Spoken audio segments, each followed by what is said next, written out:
बाप को रोज याद करते हो? सुबह उठते गुड मॉर्निंग करते हो? कभी भी यह गुड मॉर्निंग मिस नहीं करना। गुड मॉर्निंग भी करना, गुड नाइट भी करना, और जब खाना खाते हो तब भी याद करना। ऐसे नहीं, भूख लगती है तो बाप को भूल जाओ, खाने के पहले जरूर याद करना। याद करेंगे तो पढ़ाई में बहुत अच्छे नंबर ले लेंगे, क्योंकि जो बाप को याद करते हैं वे सदा पास होंगे, कभी फेल नहीं हो सकते। तो सदैव पास होते हो। सदा अपने को बाप की याद की छत्र छाया में रहने वाली श्रेष्ठ आत्मा अनुभव करते हो। छत्र छाया ही सेफ्टी का साधन है। इस छत्र छाया से संकल्प में भी अगर पांव बाहर निकलाते हो तो क्या होगा? रावण उठाकर ले जाएगा और शोक वाटिका में बैठा देगा। तो वहां तो जाना नहीं है। सदा बाप की छत्र छाया में रहने वाली, बाप की स्नेही आत्मा हूं, इसी अनुभव में रहो। इसी अनुभव से सदा शक्तिशाली बन आगे बढ़ते रहेंगे। सदा अपने को बाप दादा की नजरों में समाई हुई आत्मा अनुभव करते हो। नयनों में समाई हुई आत्मा का स्वरूप क्या होगा? आंखों में क्या होता है? बिंदी। देखने की सारी शक्ति बिंदी में है ना। तो नयनों में समाई हुई अर्थात सदा बिंदी स्वरूप में स्थित रहने वाली ऐसा अनुभव होता है ना। इसको ही कहते हैं दशनूरे रत्न। अमृत वेले से अपने भाग्य की लिस्ट निकालो। भाग्यवान बच्चों को अमृत वेले स्वयं बाप उठाते भी हैं और आह्वान भी करते हैं। जो अति स्नेही बचे हैं उन्हों का अनुभव है कि सोने भी चाहे तो कोई सोने नहीं दे रहा है, कोई उठा रहा है, बुला रहा है। ऐसे अनुभव होता है ना। अमृत वेले से अपना भाग्य देखा। भक्ति में देवताओं को भगवान समझ भक्त घंटी बजाकर उठाते हैं और आपको भगवान खुद उठाते हैं। कितना भाग्य है। अमृत वेले से लेकर बाप बच्चों के सेवाधारी बन सेवा करते हैं और फिर आह्वान करते हैं, दशाओ बाप सम्मान स्थिति का अनुभव करो, मेरे साथ बैठ जाओ। बाप कहाँ बैठा है? ऊंचे स्थान पर और ऊंची स्थिति में। जब बाप के साथ बैठ जाएंगे तो स्थिति क्या होगी? मेहनत क्यों करते हो? साथ में बैठ जाओ तो संग का रंग स्वतः ही लगेगा। स्थान के प्रमाण स्थिति स्वतः ही होगी। जैसे मधुबन के स्थान पर आते हो तो स्थिति क्या हो जाती है? योग लगाना पड़ता है या योग लगा हुआ ही रहता है? तभी तो यहाँ ज्यादा रहने की इच्छा रखते हो ना। अभी सबको कहें और 15 दिन रह जाओ तो खुशी में नाचेंगे ना। तो जैसे स्थान का स्थिति पर प्रभाव पड़ता है, ऐसे अमृत वेले या तो परम धाम में या सूक्ष्म अवतन में चले जाओ, बाप के साथ बैठ जाओ। अमृत वेला शक्तिशाली होगा तो सारा दिन स्वतः ही मदद मिलेगी। तो अपने भाग्य को स्मृति में रखो। दैश वाह, मेरा भाग्य दिनचर्या ही भगवान से शुरू होती। फिर अपना भाग्य देखो, बाप स्वयं शिक्षक बन कितना दूर देश से आपको पढ़ाने आता है। लोग तो भगवान के पास जाने के लिए प्रयत्न करते हैं और भगवान स्वयं आपके पास शिक्षक बन पढ़ाने आते हैं। कितना भाग्य है। और कितने समय से सेवा की ड्यूटी बजा रहे हैं। कभी सुस्ती करता है, कभी बहाना लगाता है, आज सिर दर्द है, आज रात्रि को सोए नहीं है। तो जैसे बाप अथक सेवाधारी बन सेवा करते हैं, तो बाप समान बचे भी अथक सेवाधारी। अपनी दिनचर्या देखो, कितना बड़ा भाग्य है। बाप सदा स्नेही सिकीलधे बच्चे को कहते हैं, कोई भी सेवा करते हो, चाहे लौकिक चाहे अलौकिक, चाहे परिवार में चाहे सेवा केंद्रों पर कोई भी कर्म करो, कोई भी ड्यूटी बजाओ, लेकिन सदा यह अनुभव करो कि करावनहार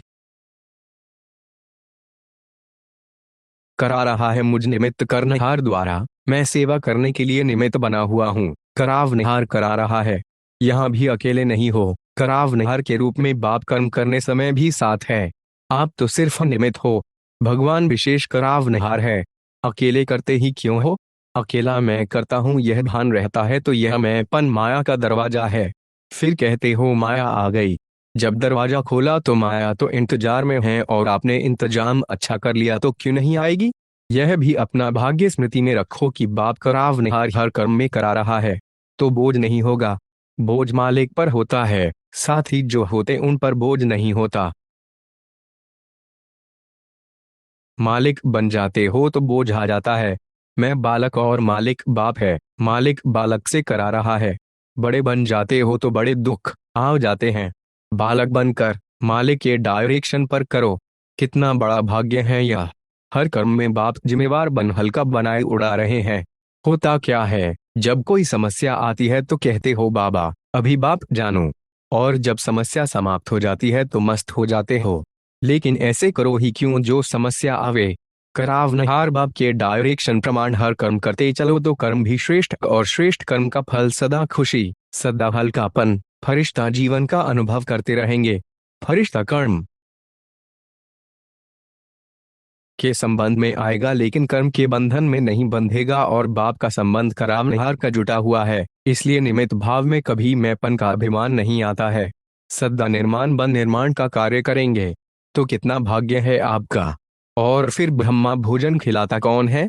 नाम ही है दश ब्रह्मा भोजन। ब्रह्म भोजन नहीं, ब्रह्मा भोजन। तो ब्रह्मा यज्ञ का सदा रक्षक है। हर एक यज्ञ दैश वत्स व ब्रह्मा वत्स के लिए ब्रह्मा बाप द्वारा ब्रह्मा भोजन मिलना ही है। लोग तो वैसे ही कहते कि हमको भगवान खिला रहा है। मालूम है नहीं भगवान क्या, लेकिन खिलाता भगवान है। लेकिन ब्राह्मण बच्चों को तो बाप ही खिलाता है। चाहे लौकिक कमाई भी करके पैसे जमा करते, उसी से भोजन मंगाते भी हो, लेकिन पहले अपनी कमाई भी बाप की भंडारी में डालते हो। बाप की भंडारी भोलानाथ का भंडारा बन जाता है। कभी भी इस विधि को भूलना नहीं, नहीं तो सोचेंगे हम खुद कमाते खुद खाते हैं। वैसे तो ट्रस्टी हो, ट्रस्टी का कुछ नहीं होता है। हम अपनी कमाई से खाते हैं, यह संकल्प भी नहीं उठ सकता। जब ट्रस्टी हैं तो सब बाप के हवाले कर दिया। तेरा हो गया, मेरा नहीं। ट्रस्टी अर्थात तेरा और गृहस्थी अर्थात मेरा। आप कौन हो? गृहस्थी तो नहीं हो ना। भगवान खिला रहा है, ब्रह्मा भोजन मिल रहा है। ब्राह्मण आत्माओं को यह नशा सुहाता ही रहता है, और बाप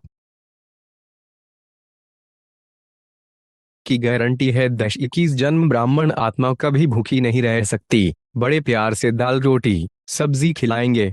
यह जन्म भी दाल रोटी प्यार की खाएंगे, मेहनत की नहीं। इसलिए सदा यह स्मृति रखो कि अमृत वेले से लेकर क्या क्या भाग्य प्राप्त हैं। सारी दिनचर्या सोचो। सुलाते भी बाप है लोरी देकर के। बाप की गोदी में सो जाओ तो थकावट बीमारी सब भूल जाएंगी और आराम करेंगे। सिर्फ आह्वान करो दैश आराम, तो आराम आ जाएगा। अकेले सोते हो तो और संकल्प चलते हैं। बाप के साथ याद की गोदी में सो जाओ। मीठे बच्चे प्यारे बच्चे की लोरी सुनते सुनते सो जाओ। देखो कितना अलौकिक अनुभव होता है। तो अमृत वेले से लेकर रात तक सब भगवान करा रहा है। चलाने वाला चला रहा है, कराने वाला करा रहा है। सदा इस भाग्य को स्मृति में रखो, इमर्ज करो। कोई हद का नशा भी जब तक पीते नहीं तब तक नशा नहीं चढ़ता। ऐसे ही सिर्फ बोतल में रखा हो तो नशा चढ़ेगा। यह भी बुद्धि में समाया हुआ तो है, लेकिन इसको यूज करो। स्मृति में लाना अर्थात पीना, इमर्ज करना, इसको कहते हैं स्मृति स्वरूप बनो। ऐसे नहीं कहा है कि बुद्धि में समाया हुआ रखो, स्मृति स्वरूप बनो। कितने भाग्यवान हो।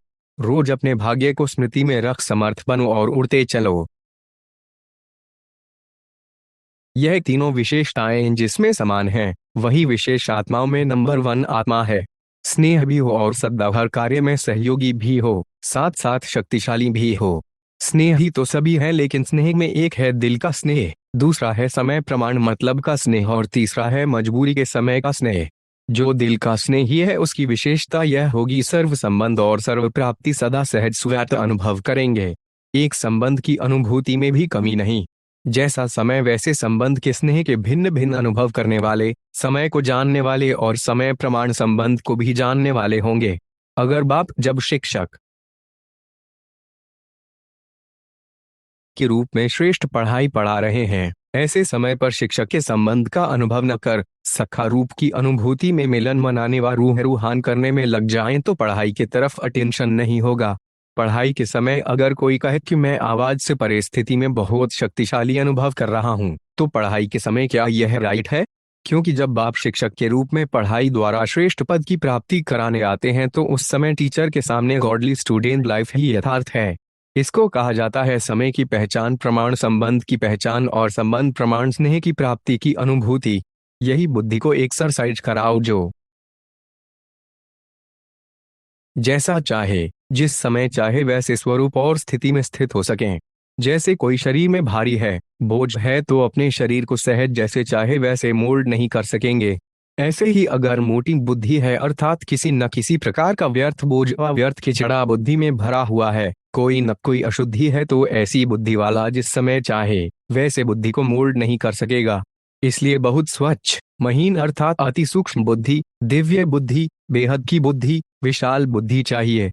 ऐसी बुद्धि वाले ही सर्व संबंध का अनुभव, जिस समय जैसा संबंध वैसे स्वयं के स्वरूप का अनुभव कर सकेंगे। तो स्नेह ही सभी हैं, लेकिन सर्व संबंध का स्नेह समय प्रमाण अनुभव करने वाले सदा ही इसी अनुभव में इतने बिजी रहते, हर संबंध के भिन्न भिन्न प्राप्तियों में इतना लवलीन रहते, मग्न रहते, जो किसी भी प्रकार का विघ्न अपने तरफ झुका नहीं सकता है। इसलिए स्वतः ही सहज योगी स्थिति का अनुभव करते हैं। इसको कहा जाता है नंबर 1 यथार्थ स्नेही आत्मा। स्नेह के कारण ऐसी आत्मा को समय पर बाप द्वारा हर कार्य में स्वतः ही सहयोग की प्राप्ति होती रहती है। इस कारण स्नेह दश अखंड, अटल, अचल, अविनाशी अनुभव होता है। बाप की छत्र छाया में रहने वाली श्रेष्ठ आत्मा हूं, यही अनुभूति होती है। जो अभी छत्र छाया में रहते वही छत्रधारी बनते हैं। तो छत्र छाया में रहने वाली भाग्यवान आत्मा हूं, यह खुशी रहती है ना। छत्र छाया ही सेफ्टी का साधन है। इस छत्र छाया के अंदर कोई आ नहीं सकता। बाप की छत्र छाया के अंदर हूं, यह चित्र सदा सामने रखो। जैसे कोई हद के राज्य के तख्त को जीते हैं तो जीतना अर्थात तख्तनशीन बनना, ऐसे जो बाप के दिल तख्त को जीत लेते हैं वे स्वतः ही सदा तख्तनशीन रहते हैं। उनकी दिल में सदा बाप है और बाप की दिल में सदा ऐसा विजयी बच्चा है। ऐसे दिल जीत बच्चे श्वासोश्वास अर्थात हर सेकंड सिवाय बाप और सेवा के और कोई गीत नहीं गाते हैं। सदा एक ही गीत बजता कि मेरा बाबा और मैं बाप का। इसको कहते हैं दिलाराम, बाप के दिल तख्त जीत दिलरूबा। बाप दादा हर एक दिलरूबा बच्चों के सदा मधुबन साज सुनते रहते हैं कि भिन्न भिन्न साज है या एक ही साज है। कभी कोई अपनी कमजोरी के भी गीत गाते हैं और कभी बाप के बजाय अपने गीत भी गाते हैं। बाप की महिमा के साथ अपनी महिमा भी आप करते हैं। बाप में आप हैं अर्थात बाप की महिमा में आपकी महिमा है ही। यथार्थ साज बाप के गीत गाना ही श्रेष्ठ साज है। याद की शक्ति सदा हर कार्य में आगे बढ़ाने वाली है। याद की शक्ति सदा के लिए शक्तिशाली बनाती है। याद की शक्ति की अनुभूति सर्वश्रेष्ठ अनुभूति है। यही शक्ति हर कार्य में सफलता का अनुभव कराती है। इसी शक्ति के अनुभव से आगे बढ़ने वाली आत्मा हूं, यह स्मृति में रख जितना आगे बढ़ना चाहो बढ़ सकते हो। इसी शक्ति से विशेष सहयोग प्राप्त होता रहेगा। सदा एक बाप की याद में रहने वाली एक रस स्थिति का अनुभव करने वाली श्रेष्ठ आत्मा हूं। देश ऐसे अनुभव करते हो जहां एक बाप याद है, वहां एक रस स्थिति स्वतः सहज अनुभव होगी। तो एक रस स्थिति श्रेष्ठ स्थिति है। एक रस स्थिति का अनुभव करने वाली श्रेष्ठ आत्मा हूं, यह स्मृति सदा ही आगे बढ़ाती रहेगी। इसी स्थिति द्वारा अनेक शक्तियों की अनुभूति होती रहेगी। जिसकी मनसा शक्तिशाली व शुभ है, उनकी वाचा और कर्म स्वतः ही शक्तिशाली शुद्ध होगी, शुभ भावना वाली होगी। मनसा शक्तिशाली अर्थात याद की शक्ति भी श्रेष्ठ होगी, शक्तिशाली होगी। सहज योगी होंगे। सिर्फ सहज योगी भी नहीं लेकिन सहज कर्म योगी होंगे। बाप दादा ने देखा याद को शक्तिशाली बनाने में मेजॉरिटी बच्चों का अटेंशन है। याद को सहज और निरंतर बनाने के लिए उमंग उत्साह है। आगे बढ़ भी रहे हैं और बढ़ते ही रहेंगे। क्योंकि बाप से स्नेह अच्छा है, इसलिए याद का अटेंशन अच्छा है और याद का आधार है ही दश स्नेह। बाप से रूहान करने में भी सब अच्छे हैं। कभी कभी थोड़ी आंख दिखाते भी हैं, वह भी तब जब आपस में थोड़ा बिगड़ते हैं। फिर बाप को उलझना देते हैं कि आप क्यों नहीं ठीक करते। फिर भी वह स्नेह भरी मोहब्बत की आंख है। इस ड्रामा के अंदर विशेष पार्ट बजाने वाली विशेष आत्माएं हैं। ऐसे अनुभव करते हो जब अपने को विशेष आत्मा समझते हैं तो बनाने वाला बाप स्वयं याद रहता है। याद सहज लगती है क्योंकि संबंध याद का आधार है। जहां संबंध होता है वहां याद स्वयं सहज हो जाती है। जब सर्व संबंध एक बाप से होगे तो और कोई रहा ही नहीं। एक बाप सर्व संबंधी है, इस स्मृति से सहयोगी बन गए। कभी मुश्किल तो नहीं लगता। जब माया का वार होता है तब मुश्किल लगता है। माया को सदा के लिए विदाई देने वाले बनो। जब माया को विदाई देंगे तब बाप की बधाइयां बहुत आगे बढ़ाएंगी। भक्ति मार्ग में कितनी बार मांगा कि दुआएं दो, ब्लेसिंग दो, लेकिन अभी बाप से ब्लेसिंग लेने का सहज साधन बता दिया है। जितना माया को विदाई देंगे उतनी ब्लेसिंग स्वयं मिलेंगी। परमात्मा दुआएं एक जन्म नहीं लेकिन अनेक जन्म श्रेष्ठ बनाती हैं। सदा यह स्मृति में रखना कि हम हर कदम में बाप की ब्राह्मण परिवार की दुआएं लेते सहज जुड़ते चलें। ड्रामा में विशेष आत्माएं हो, विशेष कर्म कर अनेक जन्मों के लिए विशेष पार्ट बजाने वाले हो। साधारण कर्म नहीं, विशेष कर्म, विशेष संकल्प और विशेष बोल हो। सद्भाव के स्नेह में सदा समाये हुए रहते हो। जो समाया हुआ होता है उसको कोई सुध बुधवार नहीं रहती। आप सभी को भी सब कुछ भूल गया है ना। स्नेह में समाया हुआ सदा ही बाप का प्यारा और दुनिया से न्यारा रहता है। सभी लोग आपको कहते हैं ना कि आप तो न्यारे बन गए। न्यारा बनना ही बाप का प्यारा बनना है। सारे विश्व को बाप प्यारा क्यों लगता है? क्योंकि सबसे न्यारा है। सबसे न्यारा एक ही है और कोई हो नहीं सकता। तो आप भी कौन है? न्यारे और प्यारे। आपका यह न्यारा जीवन सारे विश्व को प्रिय लगता है।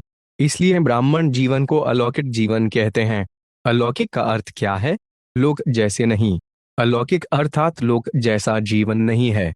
आपकी दृष्टि, स्मृति, वृत्ति सब बदल गई। स्मृति व वृत्ति में क्या रहता है? त्याग वृत्ति रहती है। आत्मा भाई भाई की वृत्ति व भाई बहन की वृत्ति रहती है। हम सब आपस में एक परिवार के हैं, यह वृत्ति रहती है।